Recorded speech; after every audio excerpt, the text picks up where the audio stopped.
Second semester के सभी सब्जेक्टों की वीडियो मिलती हैं, जिसमें मेरे द्वारा सारा सिलेबस डिस्कस होता है और रिसेंटली जो भी अपडेट होती हैं वो भी समय समय पर मैं आप लोगों से डिस्कस करती हूँ आपके साथ। तो आप अगर चैनल से नए जुड़े हैं तो आप चैनल को सब्सक्राइब कर लीजिए। आई होप आप सभी अच्छे होंगे। मेरे चैनल पे जो भी मैंने क्लास ली हैं उनकी सबकी प्लेलिस्ट बना दी गई है, जो कि आप लोगों को अरेंज में मेरे चैनल पर मिल जाएगी। तो आप लोग उससे जाकर जो भी इससे पहले की जो भी वीडियो है सभी आप लोग देख लीजिए, क्योंकि आप लोगों के लिए हेल्पफुल है। हमारा जो है हिंदी का सारा सिलेबस कंप्लीट हो गया है और हिंदी के जो है लघुत्री क्वेश्चन की भी वीडियो राजन श्री से लघुत्री क्वेश्चन भी कंप्लीट हो गए हैं।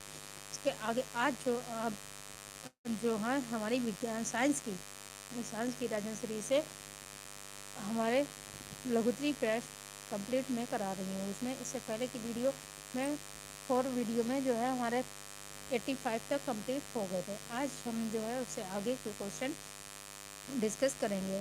तो आई होप आप सभी अच्छे होंगे। अगर आप लोगों को मेरे क्लियर दिखाई पड़ रहा तो आप लोग मुझे थम्स अप करके बता दीजिए। मुझे मेरी वॉइस आप लोगों को क्लियर सुनाई पड़ रही है प्रॉपरली तो थम्स अप करके मुझे बता दीजिए। और अगर चैनल से नए जुड़े हैं तो चैनल को लाइक और चैनल को सब्सक्राइब और वीडियो को लाइक कर दीजिए। जल्दी मुझे थम्स अप करके बताइए ताकि मैं आगे बढ़ सकूँ। I hope. और आप लोगों को अगर क्लियर ना दिखाई पड़ रहा है तो आप चैनल की क्वालिटी अपने चैनल की क्वालिटी जो है उसे 240 या 360 कर लीजिए। आप लोगों को क्लियर दिखाई पड़ेगा। जल्द से जल्द बताइए क्लियर सुनाई पड़ रहा है।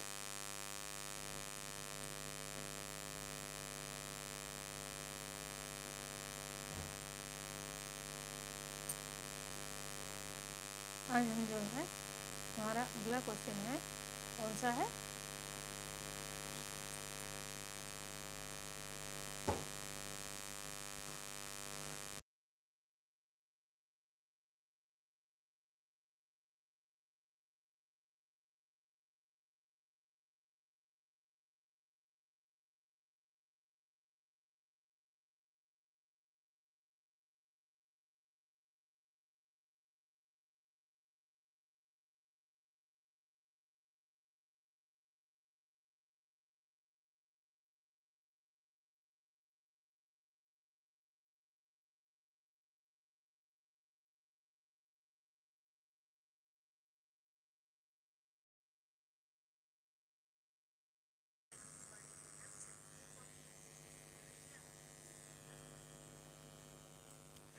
चलिए हमारा आज का क्वेश्चन है 86 है। 86 में क्या है, ऊर्जा ऊर्जा के वैज्ञानिक स्रोत के रूप में सौर ऊर्जा की भूमिका स्पष्ट कीजिए।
हमारी वॉइस में कोई प्रॉब्लम थी तो इस वजह से अभी आप लोग मुझे बताइए कि अभी सही आ रही है वॉइस।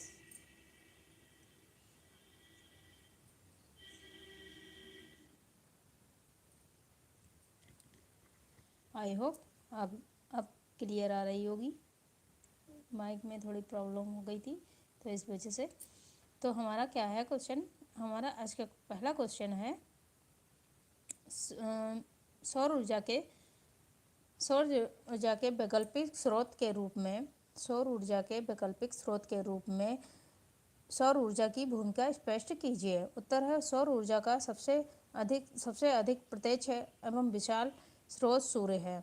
सौर ऊर्जा का सौर ऊर्जा जो है सबसे ज़्यादा विशाल और सबसे ज़्यादा बड़ा स्रोत क्या है, सूर्य है। सूर्य पृथ्वी को सबसे निकटता तारा है। सूर्य का सबसे निकटता तारा क्या है, पृथ्वी। पृथ्वी जो है सूर्य से अत्यधिक निकट तारा है। अतः पृथ्वी पर ऊर्जा का सबसे विशाल स्रोत भी सूर्य को ही माना जाता है।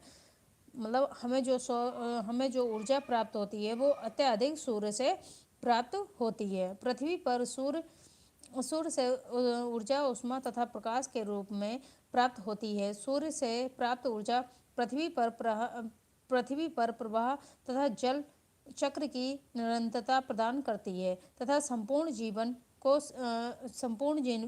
को संपोषित करती है। पौधे सूर्य से प्राप्त ऊर्जा का उपयोग करके प्रकाश संश्लेषण की प्रक्रिया के द्वारा अपना भोजन तैयार करते हैं। इस भोजन द्वारा पृथ्वी पर सभी जीवधारियों को सपोषण होता है। सूर्य से प्राप्त ऊर्जा को सौर ऊर्जा कहा जाता है। सूर्य से जो हमें ऊर्जा प्राप्त होती है उसी को हम सौर ऊर्जा कहते हैं।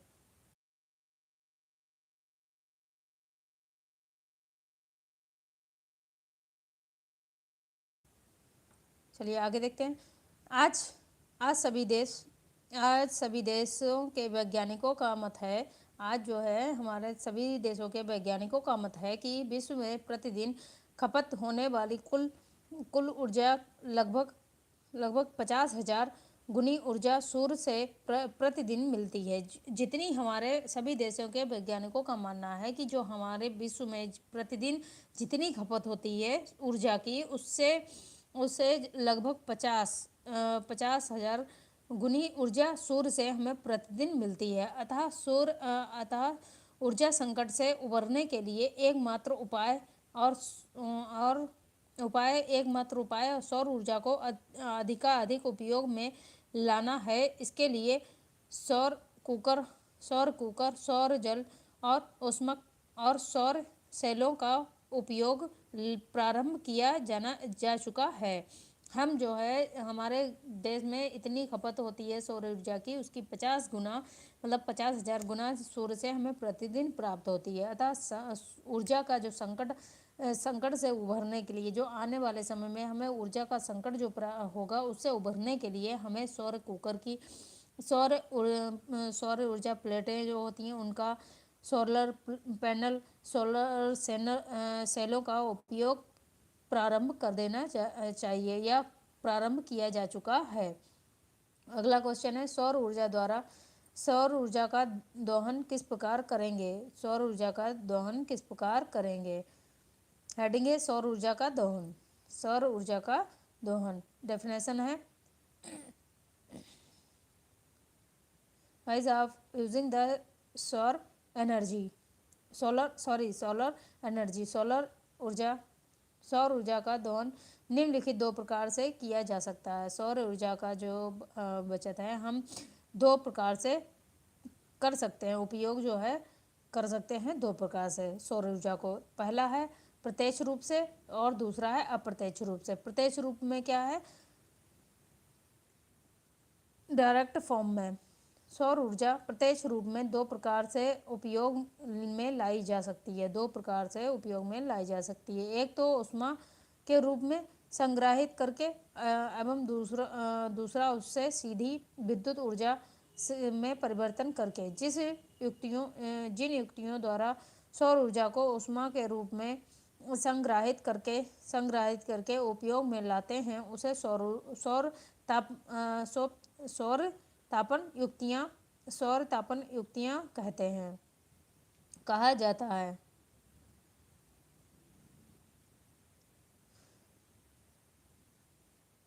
सोलर हेटिंग डेफिनेशन कहा जा, मतलब जैसे जो है सोलर तापन युक्तियाँ कहा जाता है। जैसे सोलर कुकर वे युक्तियाँ जिसमें सौर ऊर्जा को सीधे विद्युत में परिवर्तन किया जाता है वे सोलर सेल कहलाते हैं। अब देखते हैं सेकेंड है अप्रत्यक्ष रूप से। अप्रत्यक्ष रूप से हम कैसे उपयोग में लाते हैं सौर ऊर्जा को, वो देखते हैं। अप्रत्यक्ष हेडिंग है अप्रत्यक्ष रूप से, इनडायरेक्ट फॉर्म में। सौर ऊर्जा को अप्रत्यक्ष रूप में निम्नलिखित दो प्रकार से उपयोग में लाया जा सकता है। पहला है पौधों में सौर ऊर्जा को रासायनिक ऊर्जा जिसे जैविक द्रव्यमान कहते हैं में परिवर्तन करके। एक जो है पौधों में सौर ऊर्जा को रासायनिक ऊर्जा में परिवर्तन करके। सेकेंड है वायु सागरीय लहरों एवं सागर के विभिन्न जलों स्तरों में तापांतर में फलस्वरूप होने वाली ऊर्जा का उपयोग करके। जो सागरों में जो लहरों एवं सागर की विभिन्न जल स्तरों में तापांतर के फलस्वरूप होने वाली ऊर्जा का उपयोग करके अप्रत्यक्ष रूप से हम सौर ऊर्जा का उपयोग करते हैं। अगला क्वेश्चन है हमारा 88 है। क्या है? कोशिका किसे कहते हैं? अगर आप लोगों को दिखाई देने में या फिर जो है मेरी वॉइस में प्रॉब्लम कहीं पर भी कभी भी आए तो आप तुरंत मुझे कमेंट करके बताइएगा। और आई होप मैं आप लोगों के लिए जो वीडियो बना रही हूँ आप लोगों के लिए काफ़ी हेल्पफुल हो रही होंगी। और आप लोगों को अगर मेरी वीडियो जो है हेल्पफुल साबित हो रही हो आपके लिए या इनसे थोड़ी भी हेल्प होती हो तो प्लीज़ चैनल को सब्सक्राइब करें। और अगर आप चैनल से नए जुड़े हैं तो चैनल को सब्सक्राइब कर लीजिए ताकि मैं आप लोगों से जो भी वीडियो डिस्कस करती हूँ सिलेबस से जुड़ी हुई या जो भी जानकारी डिस्कस करती हूँ वो आप लोगों को जल्द से जल्द उसकी पूरी जानकारी मिल सके। तो अगला क्वेश्चन है हमारा कोशिका किसे कहते हैं। हेडिंग है कोशिका का अर्थ। मानव शरीर जो है असंख्य छोटी छोटी जीवित इकाइयों से मिलकर बना है। इन इकाइयों को ही कोशिका कहते हैं। जो हमारा शरीर जो है निम्नलिखित छोटी बड़ी कई सारी इकाइयों से मिलकर बना हुआ है उसी को हम कोशिका कहते हैं। जो हमारे जिन्हें हिंदी अगर कहा जाए तो नस जो कहते हैं कि नस, हम ये नसें किसी किसी के हाथों में या दिखाई पड़ती हैं तो उन्हें ही कोशिका कहते हैं। कोशिकाएं निर्जीव नहीं हैं बल्कि ये शरीर की जीवित इकाइयाँ होती हैं। ये निरंतर गति करती हैं, सांस लेती हैं, अपना पोषण कर वृद्धि करती हैं, व्यर्थ पदार्थों का त्याग करती हैं तथा जनन भी करती हैं। अतः मानव शरीर असंख्य जीवित इकाइयों का समूह है। ये मानव शरीर की निर्माणक इकाइयाँ हैं। शरीर निर्माण में यह ठीक उसी प्रकार का कार्य करती हैं जैसे भवन निर्माण में ईंट का काम, जैसे भवन निर्माण में ईंटों का जो काम होता है वही हमारे शरीर में कोशिकाओं का यानी इकाइयों का भी काम होता है। वे भी हमारे शरीर में उसी प्रकार कार्य करती हैं। अगर हमारे शरीर में अगर कोशिकाएं ना हो तो हमारे शरीर का जो मानव शरीर है वो निर्माण नहीं हो पाएगा। आगे है कोशिकाएं जीवधारियों में पाई जाती हैं जिनमें से अधिकतर जीवधारी बहुकोशिकाई होते हैं। लेकिन कुछ ऐसे भी हैं जो एक कोशिकीय होते हैं जैसे अमीबा आदि। अमीबा में केवल एक कोशिका ही पाई जाती है। एक कोशिकीय जीवों को एक कोशी तथा बहुकोशी जीवों को बहुकोशिकीय कहते हैं।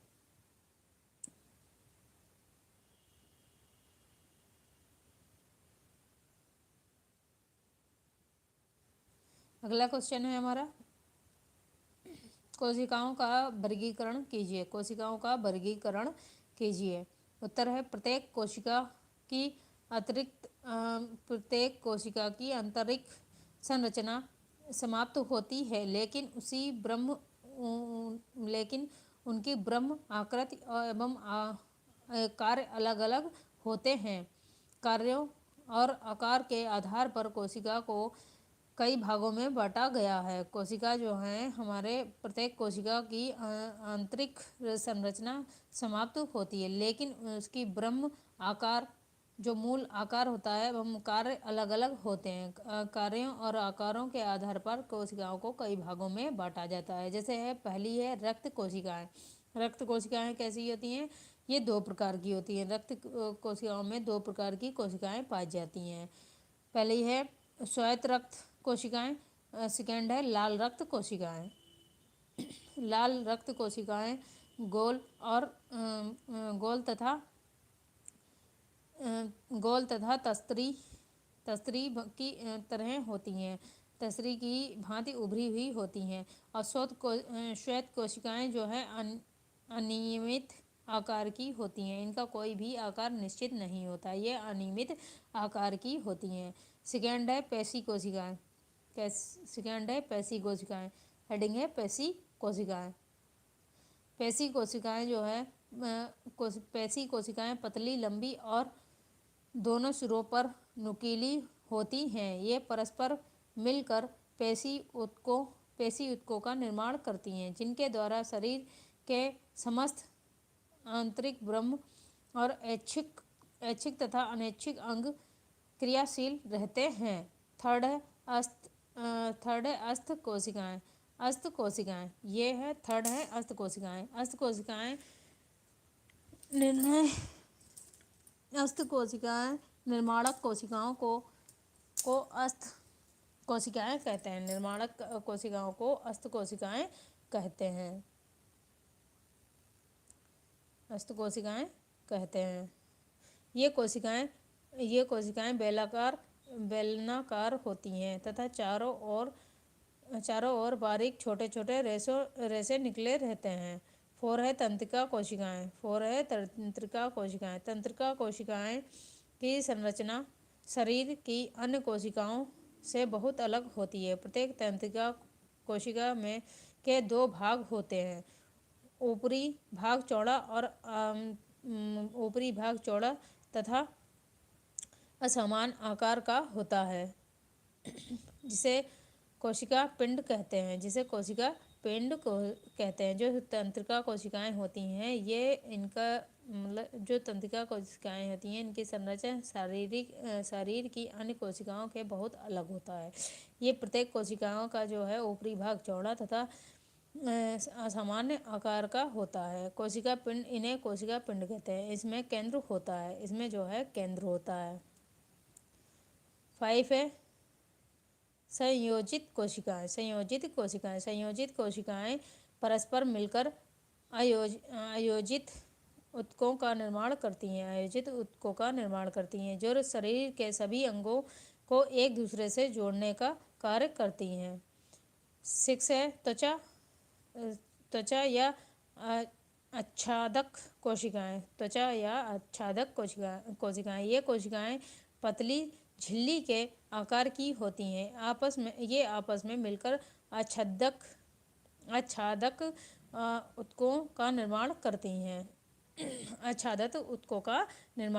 हैं। अगला क्वेश्चन है पवन चक्की से आपका क्या अभिप्राय है? हेडिंग है पवन चक्की से क्या अभिप्राय है? पवन चक्की का उपयोग कुएं या जल स्रोत से पानी खींचने के लिए, जल पंप को चलाने के लिए, गेहूं पीसने की चक्की को चलाने हेतु कुएं के चक्र को घुमाने के लिए तथा विद्युत ऊर्जा को उत्पन्न करने के लिए इसका प्रयोग किया जाता है। पवन चक्की ज़्यादातर गुजरात में अत्यधिक पाई जाती हैं। मैं आप लोगों के साथ एक वीडियो डालूंगी, उसमें आप देख लीजिएगा कि पवन चक्की किस प्रकार की होती है, वह कार्य कैसे करती है। अगला क्वेश्चन है आगे है पवन। हेडिंग है पवन द्वारा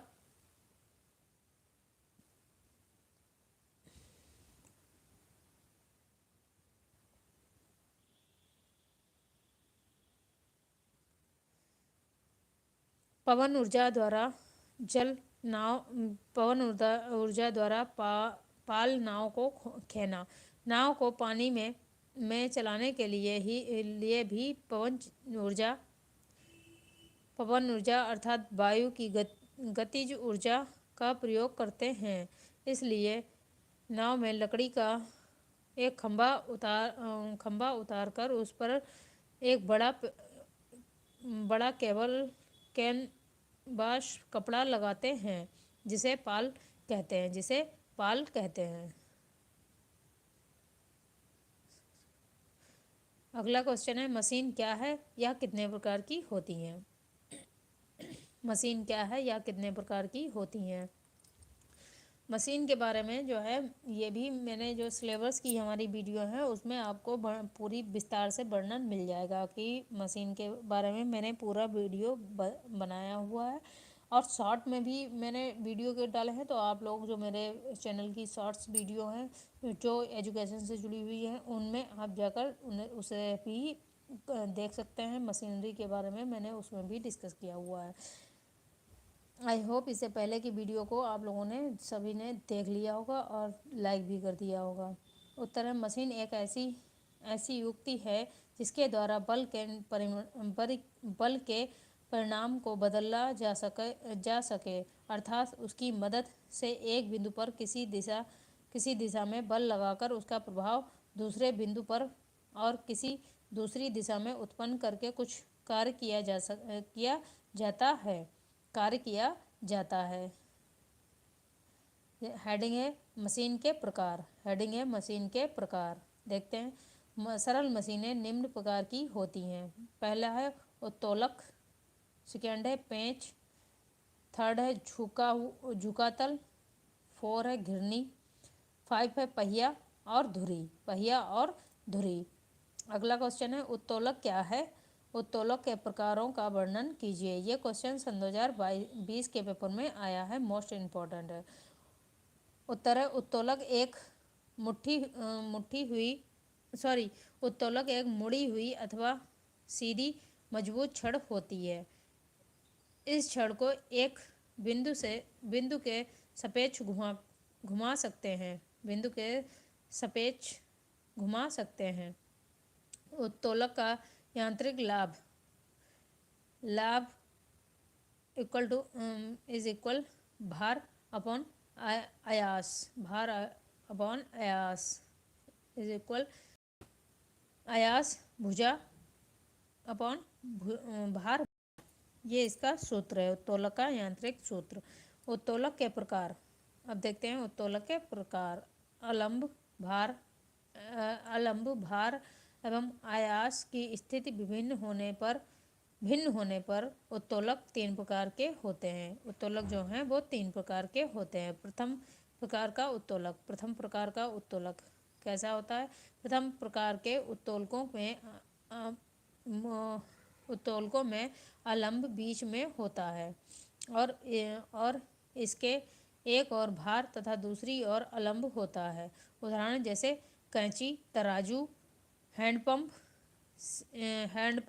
और शीशो जिसे ढेकुली कहा जाता है, कलम, नल की टोटी आदि। सेकेंड उत्तोलक है द्वितीय प्रकार का उत्तोलक। द्वितीय प्रकार के उत्तोलक के बीच में भार के एक और बल तथा दूसरी ओर अलंब होता है। उदाहरण जैसे सरौता, नींबू नचोड़ने की मशीन या नींबू का रस निकालने का यंत्र, ट्रॉली, बॉक्स का ढक्कन, किवाड़, स्क्रू ड्राइवर इत्यादि।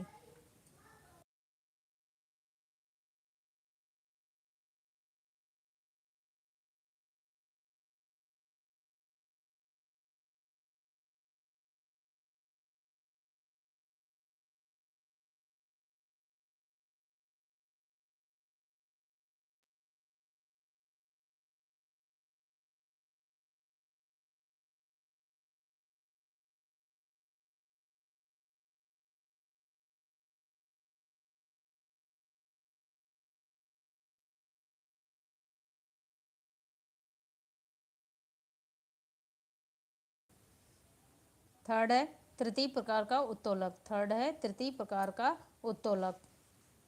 तृतीय प्रकार के उत्तोलक के एक सिरे पर अवलंब तथा दूसरे सिरे पर भार होता है और बीच में बल लगाया जाता है। उदाहरण जैसे चिमटा, हल, फावड़ा आदि। अगला क्वेश्चन है हमारा उत्तोलक। अगला क्वेश्चन है 93। उत्तक क्या है? इसके प्रकारों को संक्षिप्त में वर्णन कीजिए। उत्तर है जीवधारियों का शरीर जीवधारियों का शरीर अगिनत कोशिकाओं से बना होता है। कुछ जीवधारी सरल तथा एक कोशिकीय होते हैं, जैसे अमीबा जो है अमीबा यूग्लिना, पैरामीशियम, जीवाणु, कैलोरला, शैवाल आदि। इनमें सभी जैविक क्रियाएं एक ही कोशिका द्वारा पूरी होती हैं, जबकि बहुकोशिका एक जटिल जीवधारी में विभिन्न जैविक क्रियाएं अलग अलग कोशिकाओं उत्तक यंत्र अंग द्वारा संपन्न होती हैं। विभिन्न समूहों में कोशिकाएं विशिष्टीकरण के फलस्वरूप निश्चित कार्य को करने में सक्षम रहती हैं, करने की सक्षमता रखती हैं। कोशिकाओं का वह समूह जो उद्गम, संरचना तथा कार्य में समान होता है उत्तक कहलाता है। विभिन्न उत्तक मिलकर उत्तक तंत्र बनाते हैं। विभिन्न अलग अलग उत्तक मिलकर एक उत्तक तंत्र बनाते हैं। विभिन्न उत्तक तंत्र मिलकर अंग बनते हैं। उत्तकों के प्रकार। उत्तक जो हैं वो निम्नलिखित प्रकार के होते हैं। पहला है उपकला उत्तक। फर्स्ट है उपकला उत्तक। सेकेंड है संयोजक उत्तक। थर्ड है सहवहन उत्तक। फोर है पेशी उत्तक। फाइव है तंत्रिका उत्तक। अगला क्वेश्चन है हमारा 94। मनुष्य के शरीर में उत्तकों का महत्व क्या है? मनुष्य के शरीर में उत्तकों का महत्व क्या है? उत्तर है शरीर में उत्तकों के निम्नलिखित महत्व हैं। फर्स्ट है कोशिका अत्यंत सूक्ष्म आकार की होती हैं। वे शरीर की आवश्यकता के अनुसार कार्य नहीं कर पाती हैं। इन कार्यों को उत्तक ही सफलतापूर्वक करते हैं। सेकेंड है उत्तकों की उपस्थिति के कारण भ्रम का विभाजन होता है। अर्थात विभिन्न उत्तक अपने अपने विशिष्ट कार्यों को पूर्ण करते हैं। थर्ड है उत्तक से मिलकर उत्तक तंत्र एवं उत्तक तंत्र से मिलने से अंग बनते हैं और अंग विशिष्ट कार्यों को संपन्न करते हैं। फोर है विभिन्न अंगों के बीच कुछ उत्तक संयोजन का कार्य करते हैं, जैसे रुधिर तथा लसिका विभिन्न प्रकार के पदार्थों को एक अंग से दूसरे अंग में पहुंचाने अथवा ले जाने का कार्य करते हैं। फाइव है उत्तक शरीर की वहन वातावरण से सुरक्षा करते हैं अथवा सुरक्षा करने में सहयोग देते हैं, जैसे उपकला उत्तक शरीर पर विशिष्ट आवरण बनाते हैं। तंत्रिका उत्तक बाह्य आघातों की सुरक्षा मस्तिष्क को देते हैं तथा उनके नियमन कार्य के रूप में उन अंगों को कार्यवाही करने के लिए प्रेरित करते हैं जो सुरक्षा के योग्य हैं। जैसे हमारे कभी भी बाहरी जब कोई चोट लगने वाली होती है या कुछ भी ऐसा होने वाला था, तो हमारे जो तंत्रिका ऊतक होता है वो हमारे मस्तिष्क को ये सूचना देता है, तो हम उस जैसे हम जा रहे हो, कील है या कुछ भी लगने वाला होता है तो हम उससे बच जाते हैं। तो यही काम ऊतक तंत्रिका का होता है, हमारे मस्तिष्क को आने वाली घटना की सूचना देना, सुरक्षा प्रदान करना। सेक्स है कुछ ऊतक शरीर का विशिष्ट स्वरूप बनाने में सहायता करते हैं, जैसे कंकाली ऊतक, पेशी ऊतक आदि, पेशी ऊतक आदि। स्पष्ट है कि ऊतकों का शरीर में अत्यंत महत्वपूर्ण स्थान है। अगला क्वेश्चन है, मनुष्य के शरीर में प्रमुख तंत्र या संस्था कौन कौन सी होती हैं, उनका नाम बताइए। उत्तर है, हमारे शरीर के मुख्य अंग, तंत्र अथवा संस्थान निम्नलिखित हैं, जैसे कंकाल या अस्थियां तंत्र।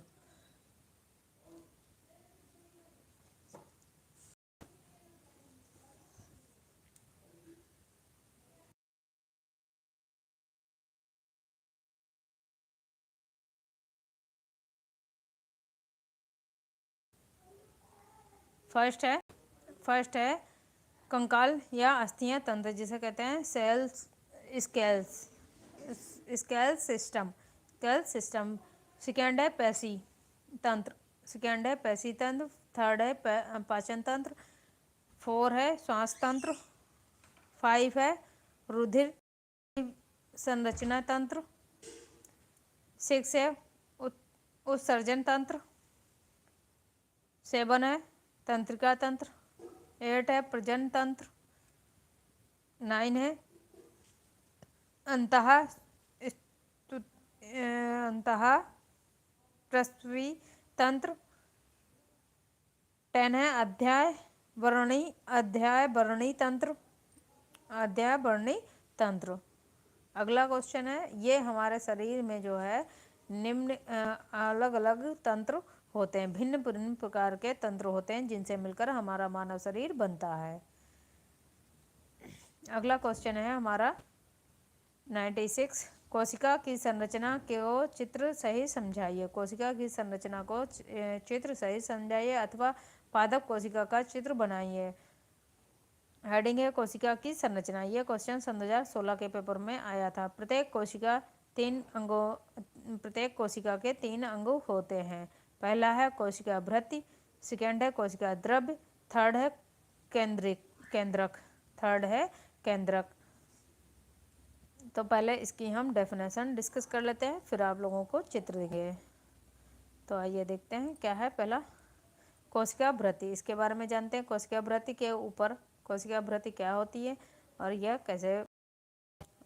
कोशिका भृत्य के ऊपर एक बारीक दोहरी झिल्ली चढ़ी रहती है, जो कोशिका के आंतरिक भाग की सुरक्षा करती है। इस भृत्य के कारण ही प्रत्येक कोशिका दूसरी कोशिका से भिन्न रहती है और अपना अलग अलग अस्तित्व रखती है। कोशिका का आंतरिक भाग जो जीव द्रव्य में पाया जाता है, उसी को कुछ भाग ढका कठोर होकर कोशिका भृत्य का निर्माण करता है। सेकेंड है कोशिका द्रव्य।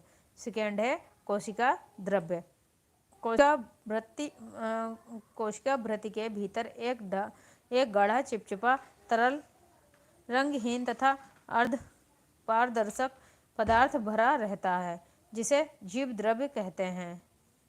जीव द्रव्य की कोशिका और मानव का जीवन है। मानव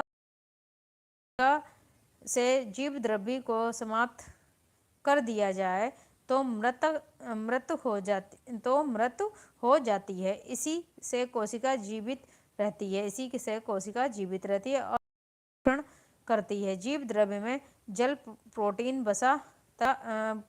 वसा तथा कार्बोहाइड्रेट विद्यमान रहते हैं। अगला थर्ड है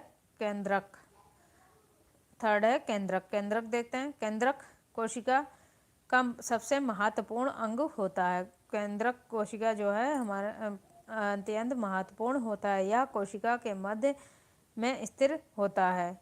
केंद्रक जो है वो कोशिका के मध्य बीच में स्थित होता है और कोशिका रस का ही सघन पिंड है। यह अधिक गहरे रंग का होता है, इसे कोशिका में आसानी से पहचाना जा सकता है। केंद्रक की कोशिका जीवन है। केंद्रक ही कोशिका का जीवन है। जैसे देखिए, कोशिका ये होती है कोशिका वृत्ति। क्या होती है? ये कोशिका वृत्ति होती है। ये आकर्षण मंडल होता है इसका। ये कोशिका आकर्षण मंडल होता है और ये आकर्षण बिंदु होता है इसका।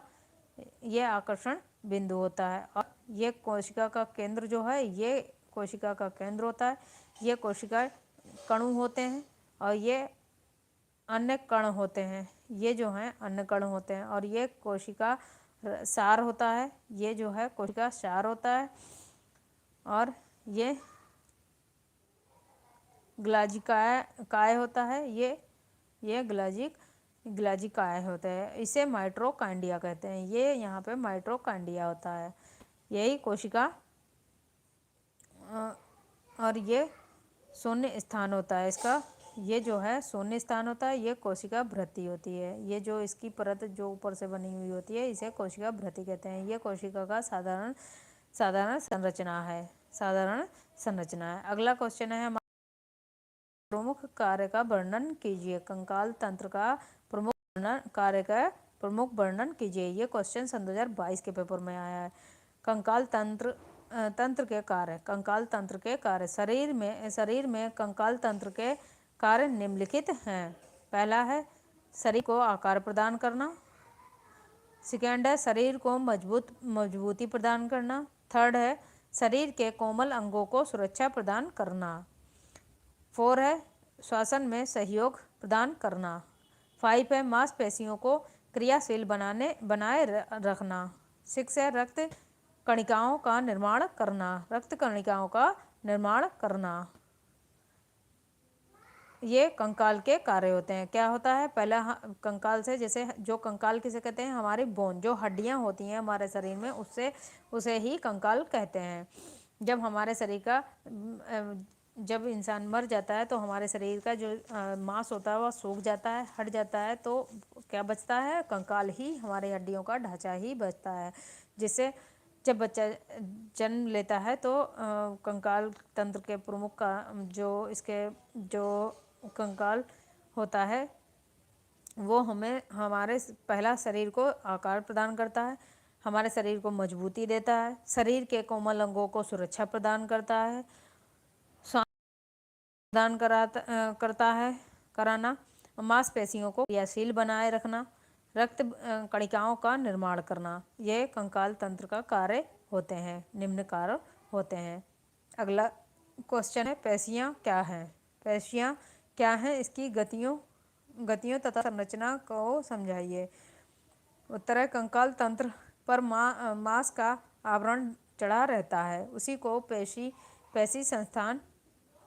संस्थान कहते हैं। शरीर की समस्त प्रकार की गति अस्थियों तथा पेशियों से संबंध से पैदा होती है। पेशियों में 2 तरह की गति पाई जाती है।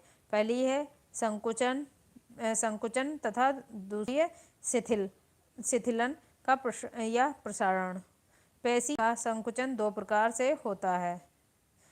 पेशी का जो है संकुचन 2 प्रकार से होता है। पहला है ऐच्छिक, सेकेंड है अनैच्छिक। पेशी की संरचना, अब हेडिंग है पेशी की संरचना। पेशियां कई प्रकार की होती हैं। जिन अस्थियों के सहारे से पेशियां जुड़ी रहती हैं उन्हीं के आकार के समान इनका भी आकार होता है। प्रत्येक पेशी बाल जैसी कोशिका से मिलकर बनती हैं। प्रत्येक पेशी ऊतक को रुधिर वाहिनियों से रक्त तथा मस्तिष्क से तंत्रिकाएं प्राप्त होती हैं। प्रत्येक पेशी के प्रमुख 3 भाग होते हैं। ऊपरी सिरा मूल कहलाता है। मध्य का मोटा जो भाग होता है वो तुंद कहलाता है और निचले सिरे को निवेशन कहते हैं। ये दोनों सिरे पतली डोरी की भांति श्वेत ऊतकों के बने होते हैं। इन तंतुओं को मांस रज्जु या कणरा अथवा डेटन कहते हैं। निवेशन की अपेक्षा मूल अधिक दृढ़ता से बंधा रहता है। अगला क्वेश्चन है हमारा 99। मानव कंकाल को समझाइए। मानव कंकाल को समझाइए, इसके प्रकार का उल्लेखन करें। उत्तर है कंकाल अस्थियों एवं उपस्थितियों में बना एक ढांचा है। संपूर्ण ढांचा कंकाल तंत्र कहलाता है। मानव एक कोशिकीय प्राणी है। मानव को रूप अथवा आकार देने के लिए ढांचे की आवश्यकता होती है। कंकाल द्वारा हृदय, फेफड़े, आँखों जैसे कोमल अंगों की सुरक्षा होती है। चलना, दौड़ना, मुट्ठी बांधना, सुई पकड़ना व झुकना आदि कार्य करना कंकाल द्वारा ही संभव है। कशेरुकी प्राणियों में कंकाल दो तरह का होता है। एक होता है बाह्य कंकाल तथा सेकेंड होता है अंतः कंकाल। बाह्य कंकाल बाहर रूपी दिखाई देने वाला कंकाल होता है। यह त्वचा के चर्म और उपचर्म से बना होता है, जैसे बाल, पंख, नाखून, पंजे, खुर, चोंच आदि कंकाल के उदाहरण हैं, जो कशेरुकी प्राणियों के उदाहरण हैं। अंतः कंकाल बाहर से दिखाई नहीं देता है। यह त्वचा के नीचे स्थित होता है। इसके द्वारा ही शरीर का ढांचा विभक्त होता है, शरीर का ढांचा बनता है। मुख्य रूप से यह दो भागों में बटा रहता है। पहला है अक्षय कंकाल, सेकेंड है अनुबंधन कंकाल। हेडिंग देखते हैं, पहला देखते हैं अक्षय कंकाल। यह कंकाल शरीर की लंब अक्ष पर स्थित होता है। इसके अंतर्गत कटोरी अथवा खोपड़ी, रुकक, दंड, पसलियां तथा उरोस्थि होते हैं। सेकेंड है अनुबंधी कंकाल। अब देखते हैं अनुबंधी कंकाल कैसा होता है। अनुबंधी कंकाल ये कंकाल शरीर की लंब अक्ष के दोनों ओर स्थित होता है। इसके अंतर्गत अंश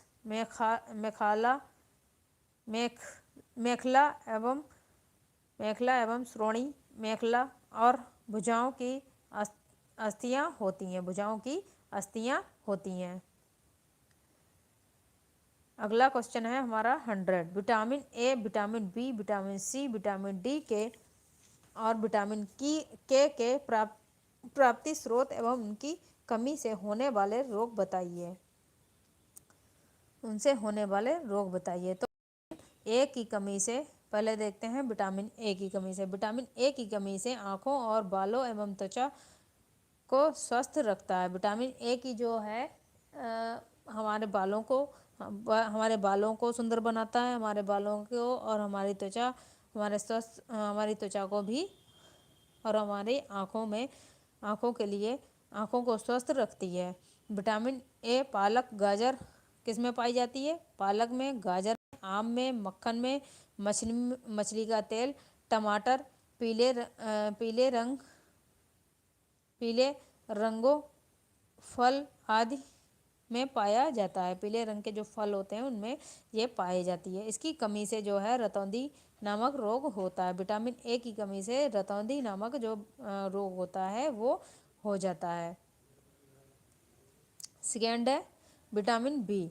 विटामिन बी जो है विटामिन बी पानी में घुलनशील है। इसकी कमी से शरीर में बेरी नामक रोग हो जाता है। इसका शरीर में संचय नहीं होता है। विटामिन बी में कई विटामिन शामिल हैं। B vitamin B thiamine, vitamin B 2, vitamin B में बी 1 थायमीन, विटामिन बी 2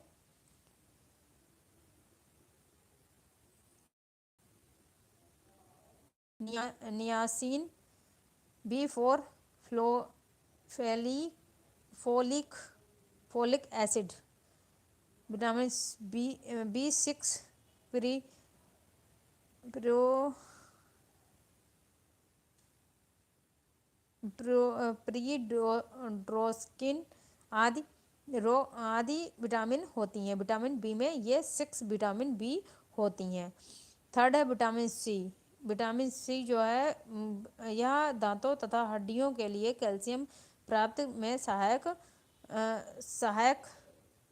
संक्रमण से बचाव करता है। विटामिन सी जो है हमें कैल्शियम प्राप्त कराता है तथा प्राप्त कराने में सहायक होता है और संक्रमण से हमें बचाव करता है तथा रक्त शोधन रक्त शोधन का कार्य करता है। यह विटामिन संतरा, आम, टमाटर, नींबू, अमरूद, मौसमी, आंवला और हरी मिर्च आदि में पाया जाता है। इसकी कमी से स्कीबी नामक रोग हो जाता है। 4 है विटामिन डी। विटामिन डी दांतों एवं अस्थियों को मजबूत बनाता है। यह विटामिन प्रातःकालीन सूर्य की किरणों में मक्खन, अंडा, दूध, मछली का तेल या यंत्रक में पाया जाता है। इसकी कमी से सूखा रोग में पाई जाता है।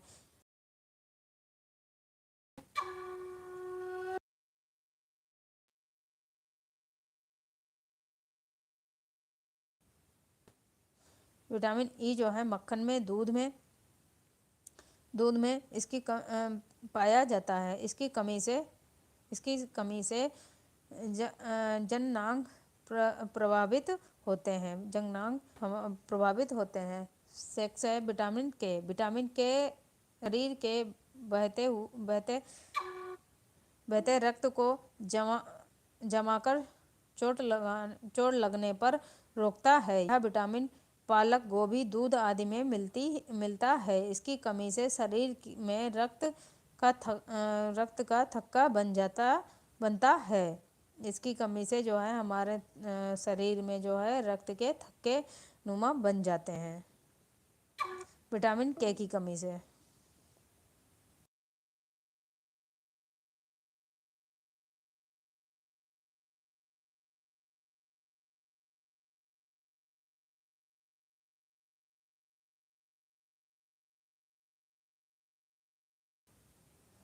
अगला क्वेश्चन है हमारा। अगला क्वेश्चन है परीक्षण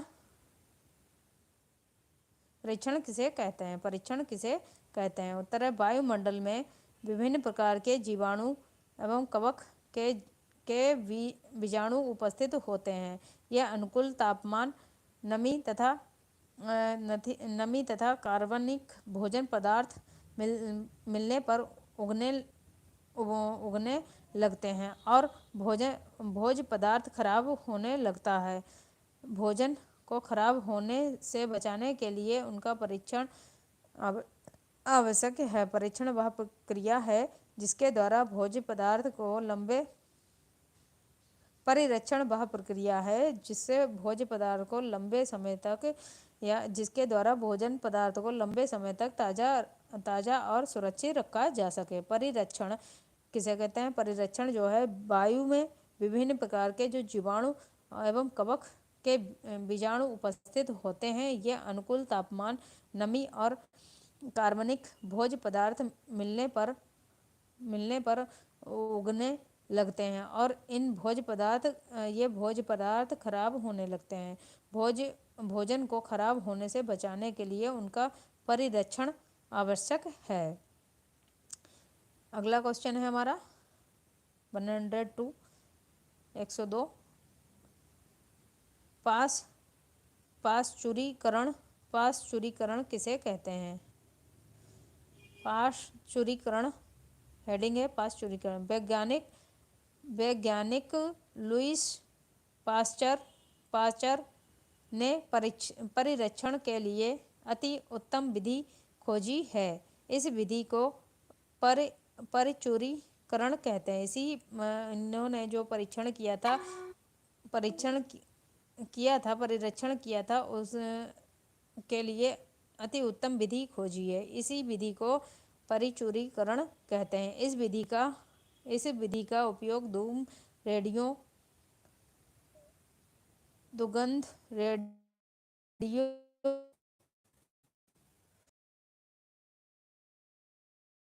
में किया जाता है। दूध को पहले आधा घंटा 63 डिग्री सेल्सियस पर, फिर 15 मिनट 72 डिग्री सेल्सियस पर गर्म करते हैं, परंतु 10 डिग्री सेल्सियस तक ठंडा करके जीवाणु रहित पैकेट में बंद करके ठंडे स्थान में भंडार करते हैं।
सॉरी फ्रेंड, वो बार बार कॉल आ रही थी।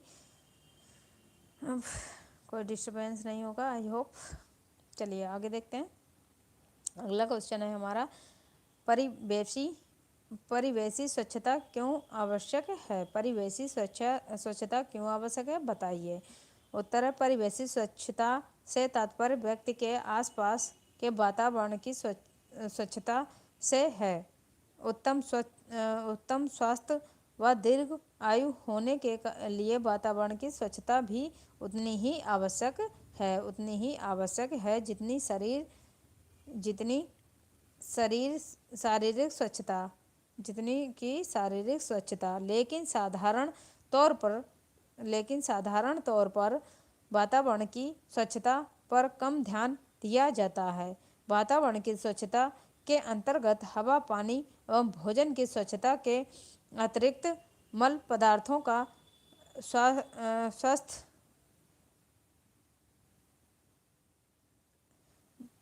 का स्वास्थ्यकर निपटान भी आता है, क्योंकि रोग उत्पन्न करने वाले सूक्ष्म जीवाणु मानव मल में भी उपस्थित रहते हैं, जो मल त्याग पर बाह्य वातावरण में पहुंच जाते हैं और वहां से फिर वायु, पानी और मक्खी और स्वयं मनुष्य द्वारा पुनः मनुष्य के शरीर में पहुंच जाते हैं और मानव शरीर में रोग पैदा करते हैं। अगला क्वेश्चन है हमारा पायरिया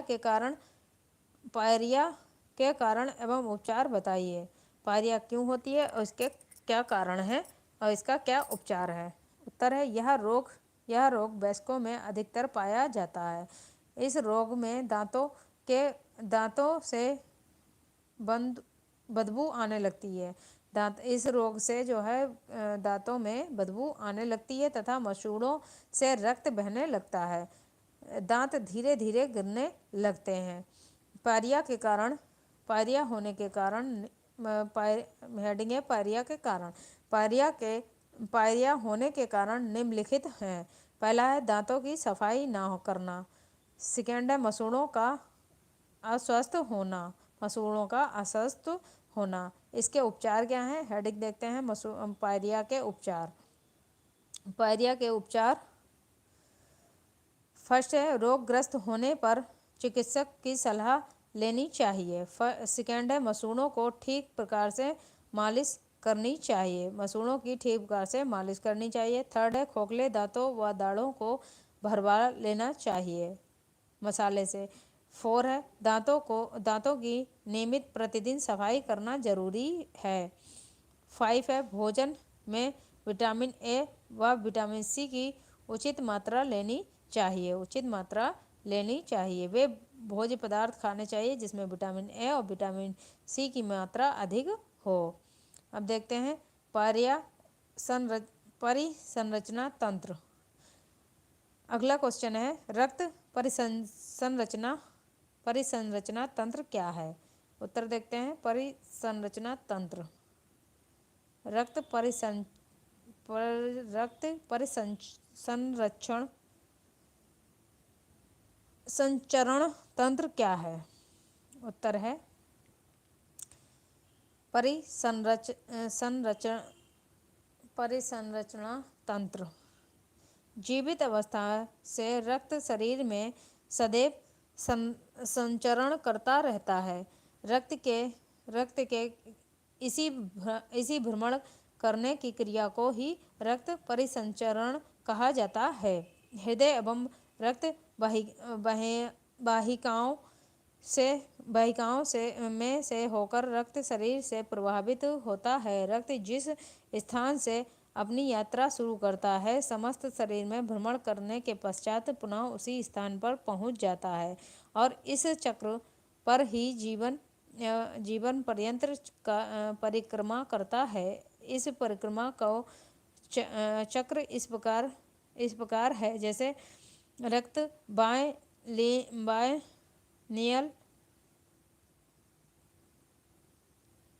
बाएं नीले से महाधमनी में और महाधमनी से धमनी में धमनिकाओं में होता हुआ कोशिकाओं में और कोशिकाओं में होता हुआ सिरिकाओं में जाता है। सिरिकाओं से महासिरिकाओं में जाता है। फिर दाएं तरफ अलीदन में और दाएं नलिये में और फिर जो है फुफ्फुसी धमनियों में, फुफ्फुसी सिरिकाओं में और बाएं अलीदन में जाता है और अब फिर पुनः बाएं नीले में पहुंचकर फिर इसी चक्र से के आधार पर पूरे शरीर में जीवित अवस्था में लगातार प्रवाहित होता रहता है। अगला क्वेश्चन है साधनों के आधार पर प्रोटीन कितने प्रकार की होती हैं? साधनों के आधार पर प्रोटीन कितने प्रकार की होती है बताइए। साधनों के आधार पर प्रोटीन दो प्रकार की होती है।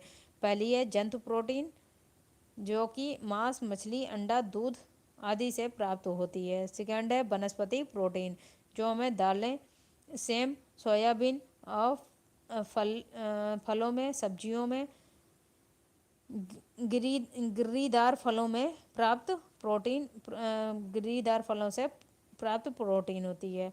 अगला क्वेश्चन है हमारा जल एवं वसा में घुलनशील विटामिन कौन कौन सी हैं? उत्तर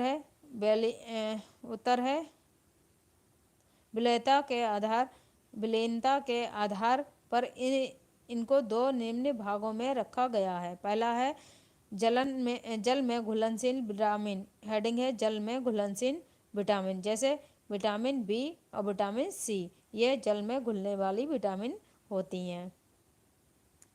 सेकेंड देखते हैं, वसा में घुलनशील विटामिन।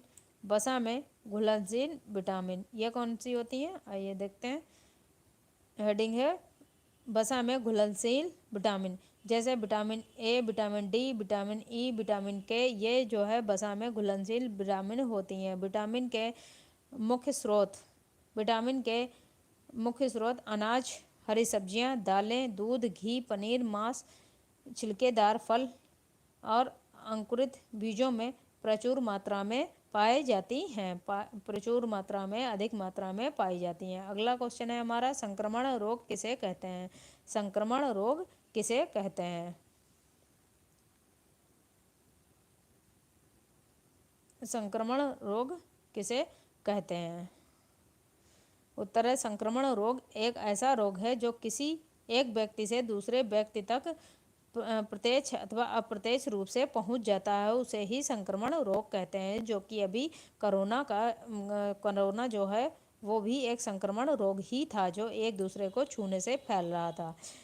अगला क्वेश्चन है, चेचक रोग के प्रसार को समझाइए। चेचक रोग के प्रसार को समझाइए। चेचक रोग तेजी से फैलने वाला एक संक्रमण रोग है। वर्तमान समय में इस रोग पर नियंत्रण पा लिया गया है। इसे शीतलता रोग या बड़ी माता भी कहते हैं। हेडिंग है चेचक का जीवन, जो कि सूखी पपड़ियों में जो सूखकर वायु में मिल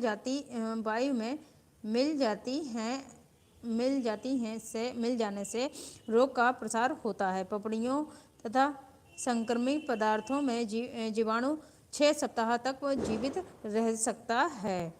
उद्भवन काल ये 7 दिन से 17 दिन, औसतन 12 दिन तक ये रोग रहता है।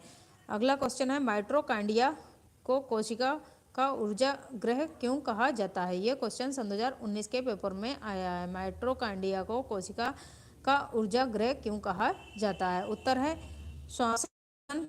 श्वसन की क्रिया प्रत्येक जीवित कोशिका के कोशिका द्रव्य साइटोप्लाज्मा एवं माइटोकॉन्ड्रिया में संपन्न होती है। श्वसन संबंधी प्रारंभिक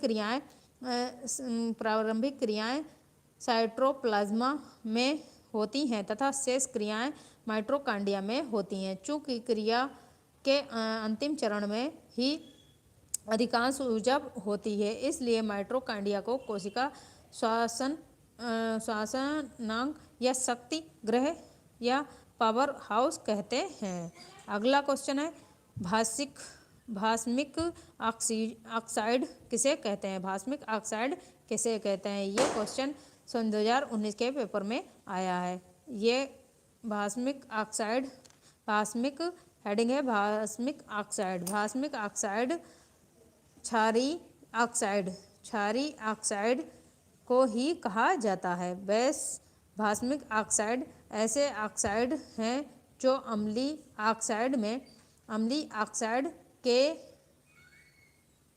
ऑक्साइड के विरोधी गुण दिखते हैं और जो भस्म बनाने हेतु पानी के साथ प्रतिक्रिया करते हैं या नमक और पानी बनाने के लिए एसिड के साथ प्रतिक्रिया करते हैं। अगला क्वेश्चन है, फसल चक्र से क्या लाभ होता है। फसल चक्र से क्या लाभ होता है। हेडिंग है फसल चक्र के लाभ। यह क्वेश्चन भी सन 2019 के पेपर में आया है। उत्तर है, पहला है फसल चक्र से कीटाणुओं पे नियंत्रण होता है।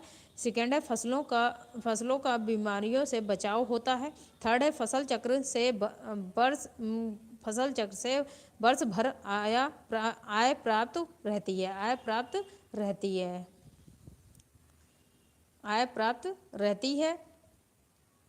4 है, फसल चक्र से मृदा की क्षति या क्षण की रोकथाम होती है। 5 है, फसल चक्र से भूमि की उर्वरा शक्ति में सुधार होता है। अगला क्वेश्चन है, नाभिकीय ऊर्जा क्या है, इसका क्या उपयोग है। ये क्वेश्चन भी सन 2019 के पेपर में आया है।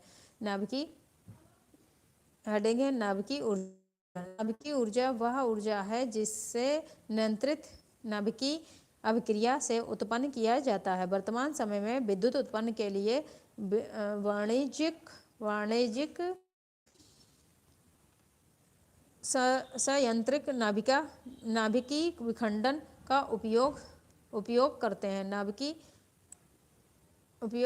नाभिकीय रिएक्टर से प्राप्त ऊष्मा पानी को गर्म करके भाप बनाने के काम आती है, जिसे फिर बिजली उत्पन्न करने हेतु इस्तेमाल किया जाता है।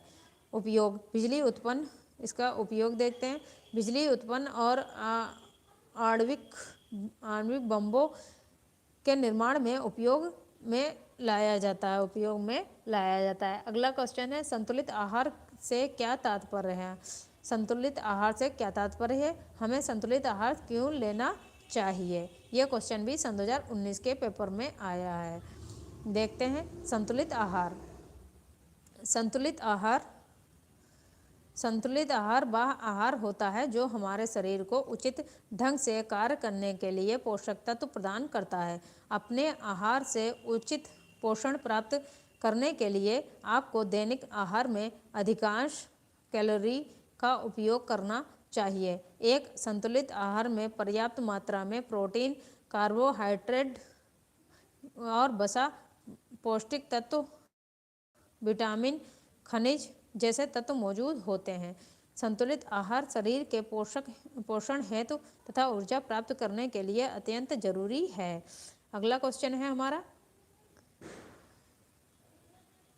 प्राकृतिक आपदा से सुरक्षा के लिए क्या क्या उपाय होने चाहिए? क्वेश्चन भी सन 2019 के पेपर में आया है। उत्तर है, प्राकृतिक आपदा से सुरक्षा के लिए निम्नलिखित उपाय। पहला है, अधिक से अधिक वृक्षारोपण करना चाहिए। सेकेंड है, छतों को तथा पंखों के केज के चेक कर लेना चाहिए।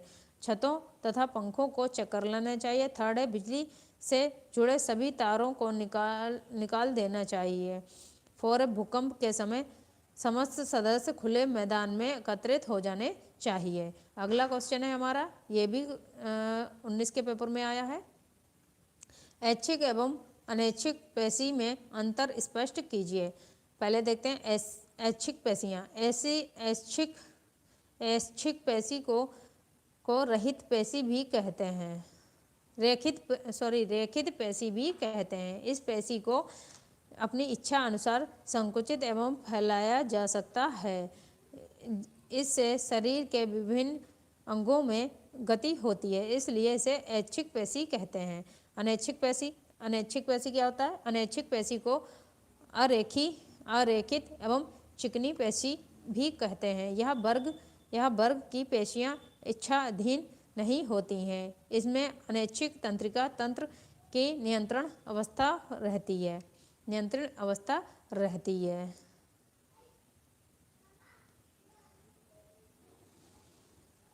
चलिए फ्रेंड, आज जो है हमारे साइंस के अति लघुत्तरीय क्वेश्चन कंप्लीट हुए। आई होप आप लोगों को, मैं जो आप लोगों से डिस्कस किया है, आई होप उससे थोड़ी आप लोगों की हेल्प, काफ़ी ये आप लोगों के लिए हेल्पफुल होंगे। अगर आप लोगों को एक बार में ये वीडियो ना समझ में आए तो आप दोबारा देखिए, दोबारा ना आए दोबारा देखिए, मल्टीपल टाइम मतलब देखते रहिए। अब आप लोगों को पेपरों के लिए बस एक बार मेरी इन वीडियो को आप बस ईयरबड लगाकर सुनते जाइए, आप लोगों को ये रिवाइज हो जाएंगे। तो चलिए फ्रेंड, अगर आप लोगों को मेरी चैनल वीडियो से थोड़ी भी हेल्प हो तो प्लीज़ चैनल को सब्सक्राइब और वीडियो को लाइक करिए।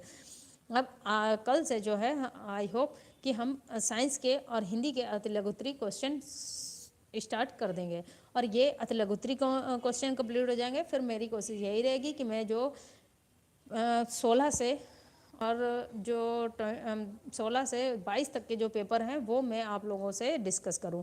तो बस अगर आप लोग चाहते हैं कि मैं पेपर डिस्कस करूं मैथ और हिंदी इंग्लिश सबके, तो आप लोग बस चैनल को सब्सक्राइब कर लीजिए ताकि मुझे मोटिवेशन मिलता रहे, और वीडियो को लाइक करिए। चलिए फ्रेंड, आज के लिए